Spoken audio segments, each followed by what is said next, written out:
Shalom Bapak Ibu dan saudaraku sekalian, senang berjumpa kembali dengan Bapak Ibu dalam persekutuan tengah minggu kita saat ini. Mari bersama-sama kita akan membaca firman Tuhan dan merenungkannya. Sebelumnya mari kita berdoa. Tuhan kami yang ada di surga, kami mengucap syukur untuk kesempatan saat ini kami boleh bersama-sama dipertemukan kembali dalam persekutuan tengah minggu ini. Baik kami yang ada di Aji Barang ataupun di berbagai tempat yang mengikuti kebaktian persekutuan tengah minggu ini, biarlah Tuhan akan menolong kami untuk kami merasakan persaudaraan, persekutuan walaupun berbeda jarak dan tempat, dan kami mengalami pertumbuhan yang terus mengarah kepada Kristus karena kami ingin bertekun untuk tumbuh di dalam Kristus. Biarlah Tuhan, Engkau sendirilah yang menolong kami untuk kami dapat mengerti dan melakukan setiap bagian firman Tuhan yang akan kami gumulkan pada saat ini.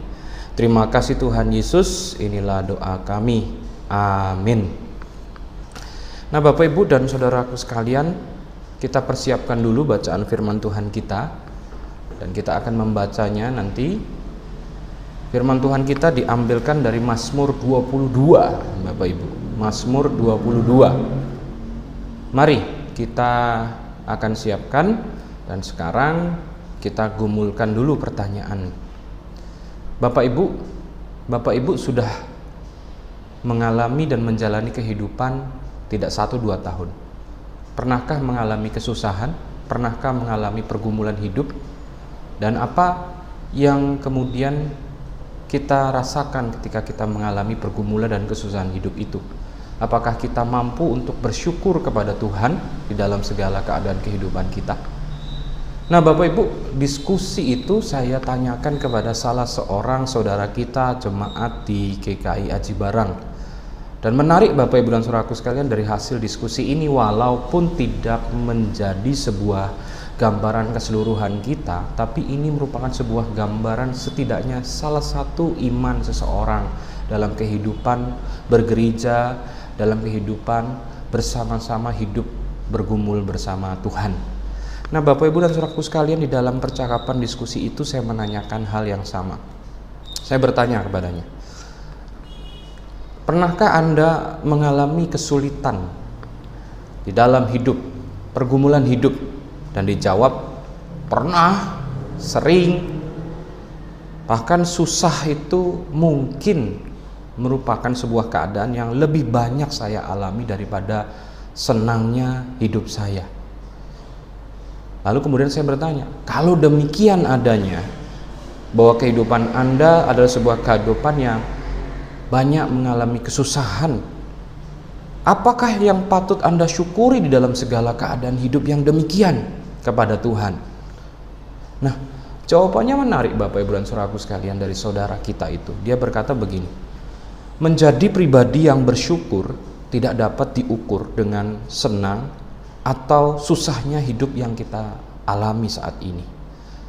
Orang yang beriman patut bersyukur bukan saja ketika ia mendapatkan apa yang ia inginkan dan butuhkan, bahkan pada saat kita tidak mendapatkan, bahkan sekalipun kita kehilangan sesuatu dalam hidup kita, kita harus tetap bersyukur, sebagaimana juga yang dilakukan oleh Tuhan bagi kehidupan Ayub.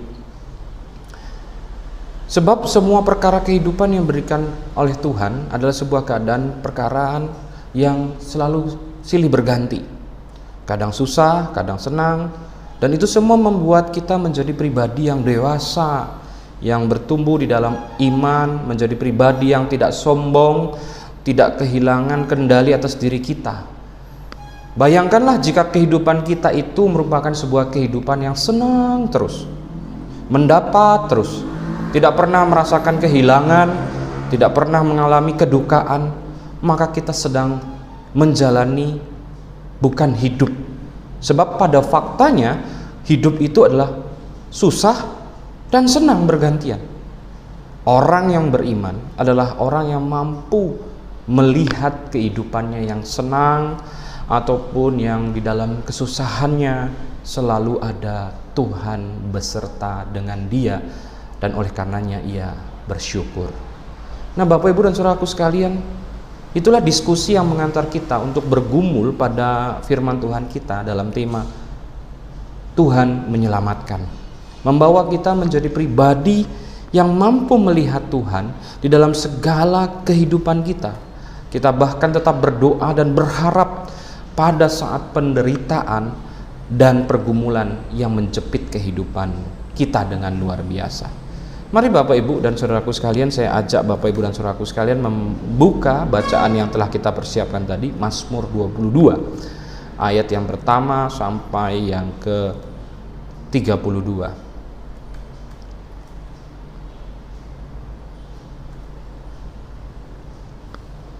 Mazmur 22 untuk pemimpin biduan menurut lagu Rusa di Kala Fajar, Mazmur Daud. Allahku, Allahku, mengapa engkau meninggalkan aku? Aku berseru tetapi engkau tetap jauh dan tidak menolong aku. Allahku, aku berseru-seru pada waktu siang tetapi engkau tidak menjawab, dan pada waktu malam tetap tidak juga aku tenang. Padahal engkaulah yang kudus yang bersemayam di atas pujian orang Israel.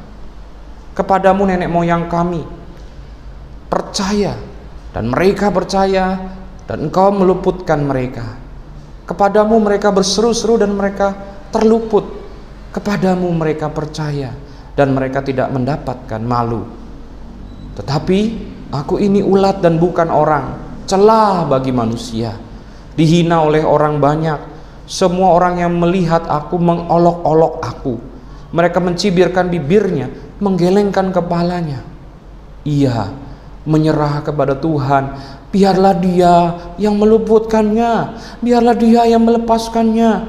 Bukankah dia berkenan kepadanya? Ya, engkau yang mengeluarkan aku dari kandungan. Engkau yang membuat aku aman pada dada ibuku. Kepadamu aku diserahkan sejak lahir. Sejak dalam kandungan ibuku, engkaulah Allahku. Janganlah jauh daripadaku, sebab kesusahan telah dekat dan tidak ada yang menolong. Banyak lembu jantan mengerumuni aku, banteng-banteng dari Bazan mengepung aku. Mereka mengangakkan mulutnya terhadap aku seperti singa yang menerkam dan mengaum.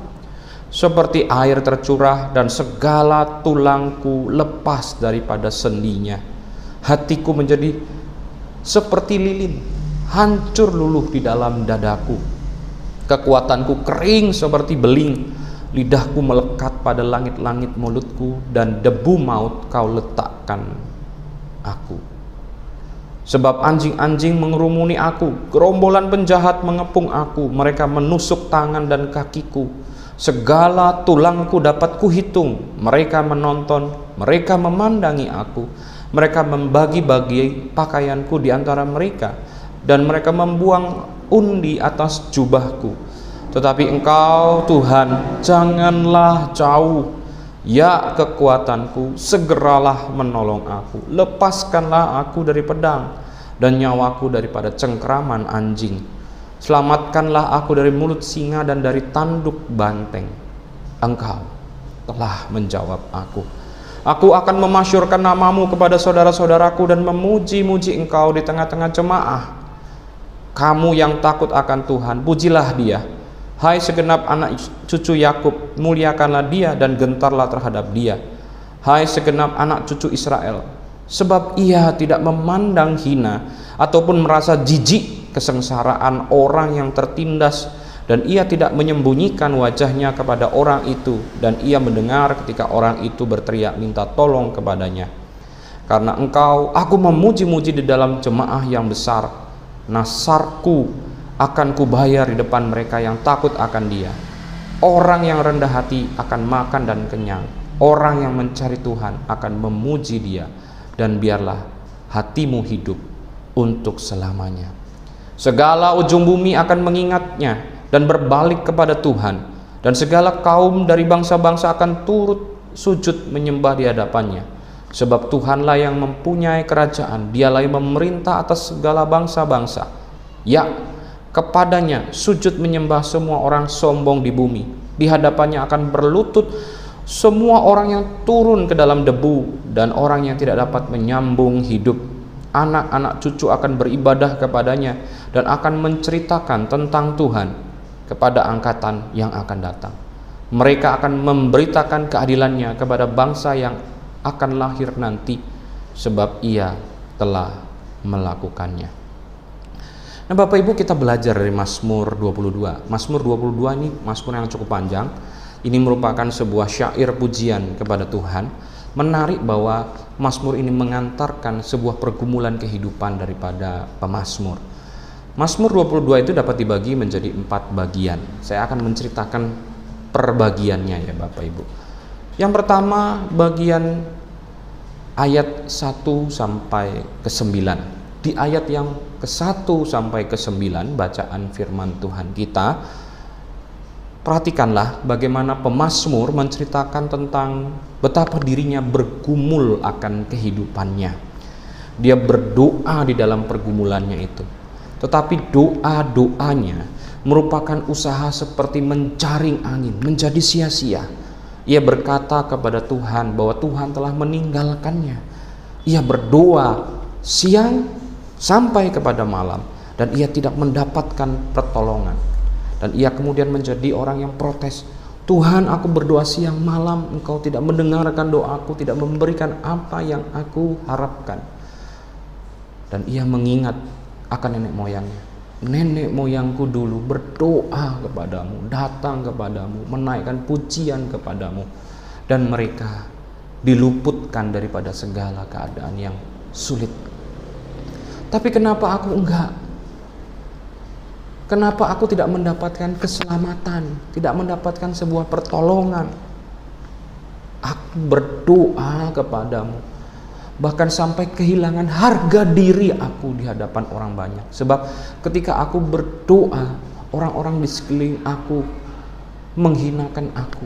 Seperti bukan manusia aku, seperti ulat aku. Karena semua orang mentertawakan aku dan mengolok-olok aku. Ya, dia berdoa kepada Tuhan. Lihat saja bagaimana Tuhan akan menolongnya. Apakah Tuhan akan menolongnya? Dihinanya aku ketika aku berdoa kepada Tuhan.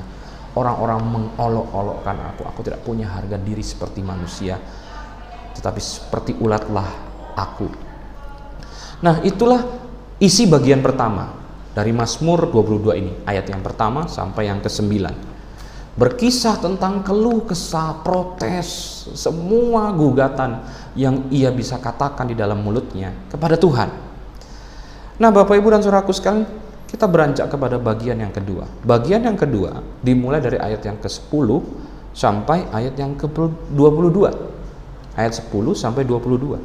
Di ayat 10 sampai 22 kita diajak melihat pergulatan hati pemazmur yang disampaikan olehnya berkaitan dengan bagaimana kemudian ia mengingat akan pertolongan Tuhan dan ia menyerahkan hidupnya kepada Tuhan untuk menolongnya kembali. Nah Bapak Ibu dan Saudaraku sekalian, di bagian yang kedua ini kita melihat bagaimana pemazmur berkata bahwa ketika aku lahir dikeluarkan dari kandungan ibuku, Engkau menolong aku dan membuat aku ada di dekapan dada ibuku. Bapak Ibu dan Saudaraku sekalian, peristiwa persalinan atau melahirkan adalah sebuah momen krusial dalam kehidupan manusia. Sampai detik ini pun, walaupun kemajuan teknologi dan ilmu pengetahuan kedokteran sudah begitu luar biasa maju, sangat berbeda dengan ketika masa Mazmur ini ditulis, tetap saja angka kematian daripada ibu ataupun anak ada, tidak bisa 0%. Apalagi ribuan tahun yang lalu. Jadi proses persalinan, proses melahirkan seorang bayi, itu adalah momen krusial dalam kehidupan manusia. Di antara hidup dan mati. Kalau saja ia hidup, maka itu sesuatu yang luar biasa. Kalau ia mati, ya itu sudah merupakan permakluman Tuhan. Nah, dikatakanlah bahwa pemazmur berkata, ketika aku lahir, ketika aku di dalam proses persalinan, ibuku ditolong oleh Tuhan, aku ditolong oleh Tuhan sehingga aku dapat lahir dan keluar dari kandungan ibuku dan didekap oleh dada ibuku. Bagaimana di dalam momen krusial di antara hidup dan mati itu, Tuhan menolongnya, Tuhan menyelamatkannya, Tuhan membuat ia hidup. Nah, oleh karena itulah di ayat yang ke-12 dia berkata, karena Tuhan telah menyelamatkan aku di momen krusial antara hidup dan mati itu, maka sekarang janganlah jauh, sebab kesusahan kembali datang mendekat kepadaku dan tidak ada yang mampu untuk menolong aku. Pemazmur mengimani bahwa Tuhan adalah penyelamat. Nah, sekarang ketika ia sudah mengimani bagaimana Tuhan menyelamatkannya ketika ia dilahirkan, ia berkata tentang kesusahannya yang sekarang sedang dialaminya. Pemazmur berkata bahwa sekarang aku juga sedang menghadapi momen krusial seperti itu Tuhan, di antara hidup dan mati. Dan ia menggambarkan kehidupan yang sedang dialami begitu krusial, begitu sangat kritis dan krisis. Itu digambarkan dengan simbolisasi dengan hidupku seperti orang yang dikerumuni, dikelilingi oleh lembu-lembu jantan, oleh banteng-banteng dari Bazan yang siap menyeruduk aku, dan mulut-mulut singa sudah membuka menganga untuk menelan aku. Anjing-anjing telah mengelilingi aku dan pedang-pedang telah terhunus untuk aku. Itu menggambarkan betapa aku sedang di dalam momen krusial di antara hidup dan mati. Sebagaimana juga terjadi ketika aku disalinkan, dilahirkan, ketika proses persalinan kehidupanku di muka bumi ini. Nah, keadaan yang terjadi seperti itu terulang lagi, momen krusial itu. Nah, di dalam segala keadaan krusial itu tidak ada yang dapat menolongnya. Dia mengingat bahwa dulu yang menolongnya ya Tuhan, sekarang pun yang dapat menolongnya adalah Tuhan. Dan di dalam keadaan yang seperti itu, ia telah berdoa kepada Tuhan, tapi belum apa yang ia harapkan terjadi. Maka oleh karena itu Bapak Ibu dan Saudaraku sekalian, dikatakan bahwa dia telah menjadi sangat-sangat putus asa dan kehilangan semangat. Ia berkata bahwa keadaannya seperti orang yang tulang-tulangnya copot daripada sendi-sendinya. Ia seperti lilin yang sedang lumer, luluh, hancur di dalam dadanya. Ia seperti beling yang akan remuk. Ia seperti pakaian yang terrobek-robek dan jubah yang dibuang dan kemudian diundi, tidak ada harganya. Dan itulah yang sedang terjadi kepadanya. Nah, lalu kemudian ia berkata di dalam segala keadaan seperti itu, ia berkata bahwa aku akan tetap berharap kepada Tuhan yang telah menolong aku. Aku akan datang kepadanya. Aku akan datang kepada Tuhan di dalam segala keadaan kehidupanku itu. Yang menarik adalah di ayat yang ke-22. Ketika ia berkata seperti itu, dia lalu kemudian mengatakan, Engkau telah menjawab aku. Bapak Ibu boleh lihat di ayat 22 ada kata, Engkau telah menjawab aku. Nah, mari kita gumulkan, kita pikirkan, kenapa dia berkata, Engkau telah menjawab aku?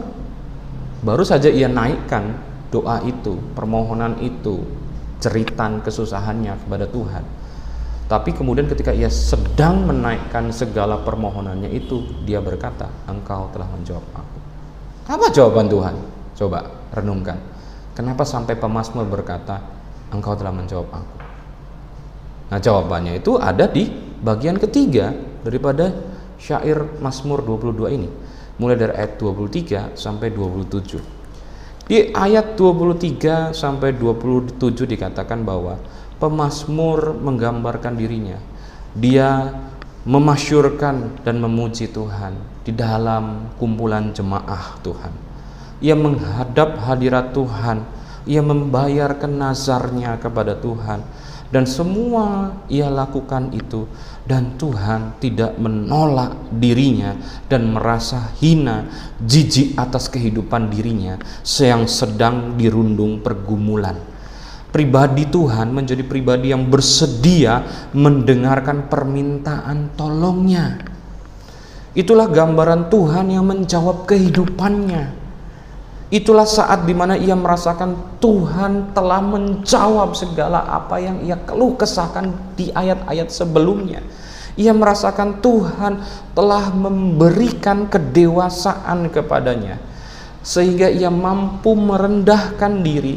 Ia mampu di dalam segala kerendahan hatinya kemudian datang kepada Tuhan, dan ia melihat bagaimana Tuhan memampukan ia tetap beriman kepada Tuhan dan tidak patah untuk menjalani hidupnya selangkah demi selangkah bersama-sama dengan Tuhan. Itulah jawaban Tuhan yang ia katakan, Engkau telah menjawab aku. Karya keselamatan Tuhan telah dikerjakan sembari ia menaikkan doa, sembari dengan itu juga apa yang Tuhan sedang kerjakan, yaitu keselamatannya, sedang ada buat dia. Nah, Bapak Ibu dan Saudaraku sekalian, kita mungkin merasa bingung. Loh, apa sih maksudnya, Pak? Kok sambil berdoa, sembari berdoa, lalu kemudian sembari itu juga Tuhan memberikan jawaban atas doanya, keselamatan Tuhan ada. Nah, Bapak Ibu, saya bantu dengan sebuah ilustrasi seperti ini ya, Bapak Ibu. Anda sedang bermasalah, penuh pergumulan, penuh kekecewaan, amarah, benci, penderitaan, kesusahan, kepanikan, ratap tangis. Anda sedang diselimuti oleh keadaan itu semua. Lalu Anda pergi datang kepada seseorang, menceritakan keadaan dan permasalahan hidup Anda, penderitaan yang Anda sedang alami. Apa yang Anda inginkan? Tentu yang kita inginkan adalah orang yang kita datangi akan menerima kedatangan kita dan mendengarkan apa yang sedang kita alami. Nah, Bapak Ibu dan Saudaraku sekalian, betapa banyak orang-orang di sekitar kita, mungkin bahkan kita sendiri, tidak menjadi seperti itu, Bapak Ibu. Saat ada orang atau saat ada saudara kita datang sama kita, menceritakan kesusahannya, menyampaikan keadaannya, teratap tangisnya, kesedihannya, permasalahan hidupnya, menceritakan semua keadaannya yang buruk kepada kita. Bagaimana kita seringkali menanggapinya? Bagaimana seringkali banyak orang di sekitar kita menanggapi orang yang datang di dalam segala kesusahan kepada dirinya? Bagaimana, Bapak Ibu? Kalau ada orang yang datang kepada kita seperti itu, kebanyakannya, tidak semua ya, kebanyakannya orang akan merasa gelisah dan berkata di dalam hatinya, kesusahan kok dibagi-bagi ke sini ya, masalah kok dibawa datang ke rumah ini, terus saya harus bantu apa sih? Nyusahin banget datang. Kalau lagi senang, kalau lagi happy, nggak pernah ingat, nggak pernah datang. Kalau lagi susah, datang. Ngerepotin banget sih orang model hidup begini. Jarang orang yang mau untuk memberikan diri dalam penderitaan orang lain.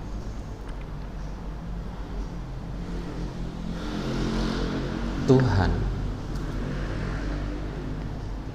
membukakan pintu rumahnya untuk kita di dalam segala kehancuran kita. Ia menghadapkan wajahnya kepada kita, menyendengkan telinganya untuk mendengarkan keadaan kita.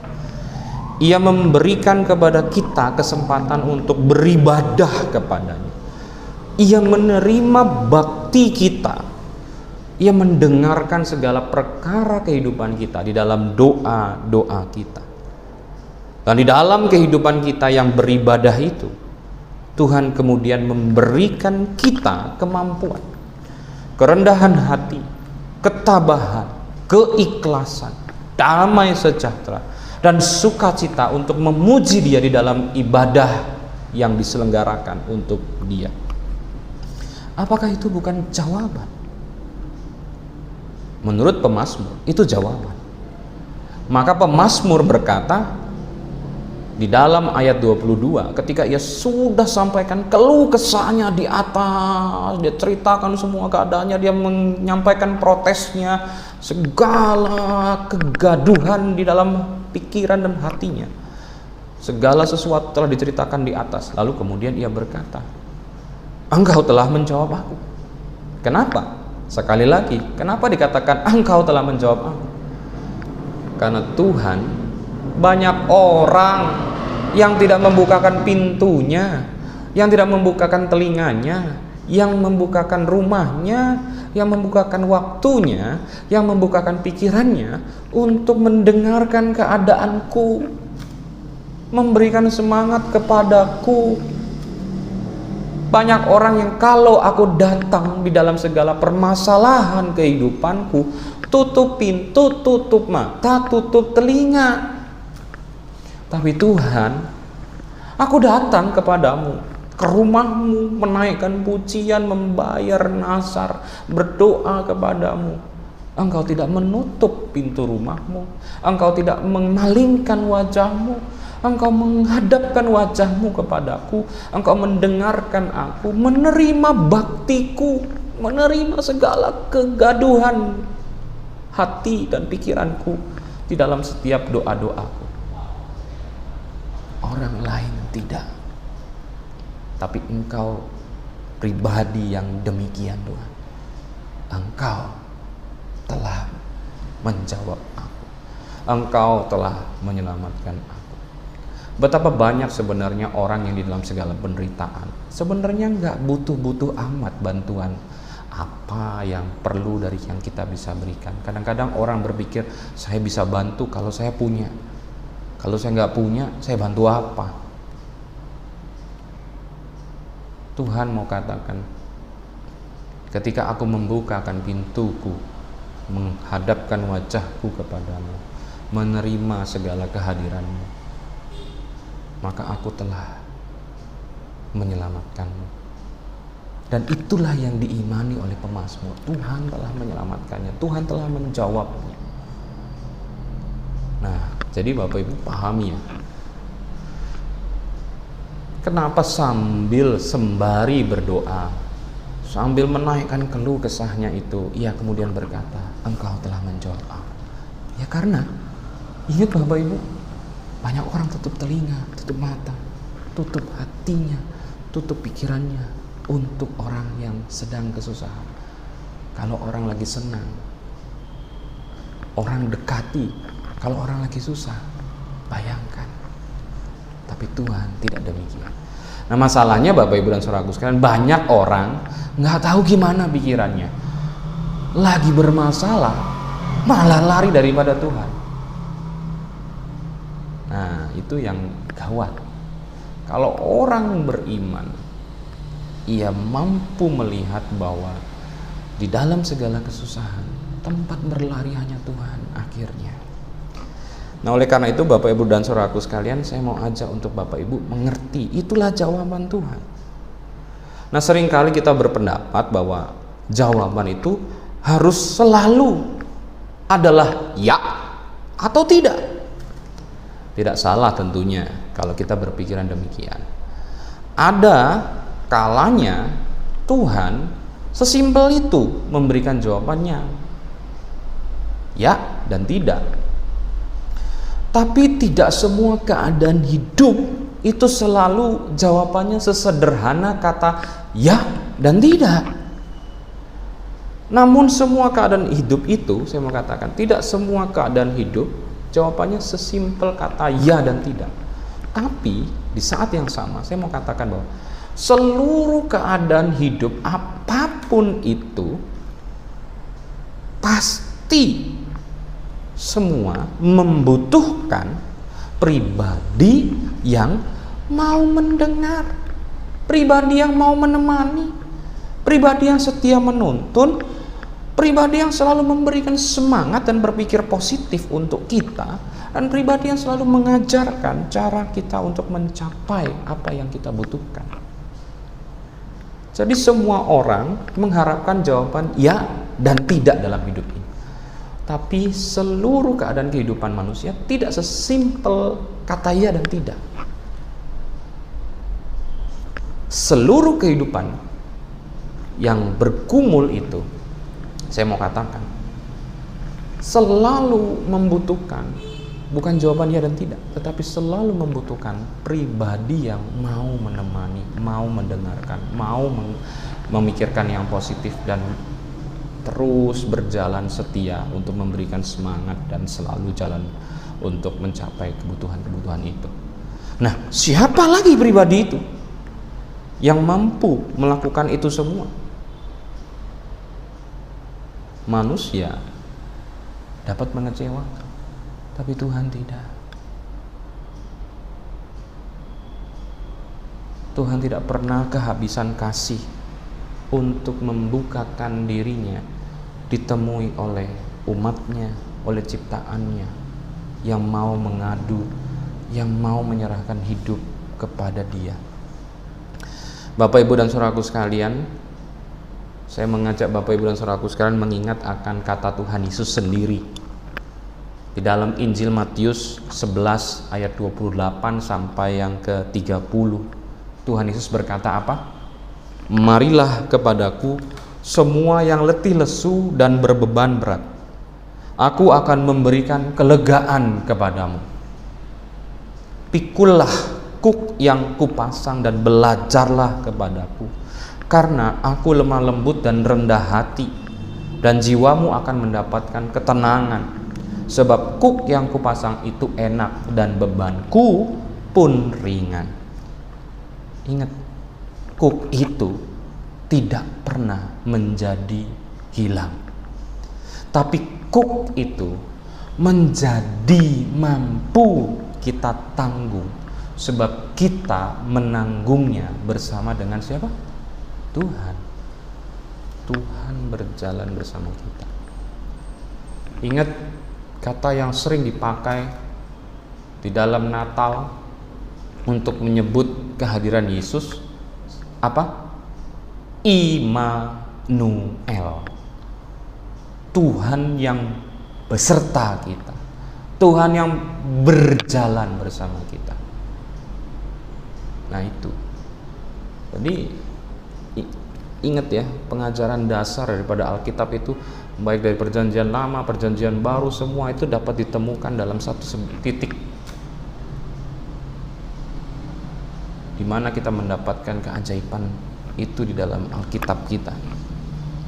Nah, Bapak, Ibu, dan saudaraku sekarang kita sudah bagian keempat yang terakhir di ayat 28 sampai 32.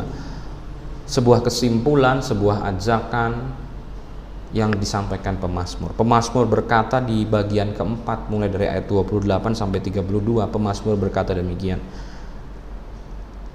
Orang-orang nantinya akan sadar dan berbalik untuk kembali kepada Tuhan. Sebab akhirnya kita akan diajak untuk bisa memahami bahwa hanya Tuhan sajalah pribadi yang menerima dan menolong kita di dalam segala keadaan hidup kita. Ialah yang punya kuasa untuk mengatur segala bangsa-bangsa. Orang yang sombong, pongah berkata mampu untuk menjalani kehidupan sendiri dengan kekuatan dan kecerdasan dan kebajikannya, akan menjadi malu dan akhirnya kembali juga kepada Tuhan. Dan tidak ada sebenarnya orang yang masih hidup dan bahkan mati yang masuk dalam kategori fana itu tidak bisa hidup sendiri tanpa Tuhan. Mereka semua akhirnya akan kembali kepada Tuhan. Nah, ketika itu semua terjadi, itu semua diandaikan karena adanya saksi-saksi yang menyampaikan kasih dan keadilan Tuhan itu. Siapa? Anda dan saya.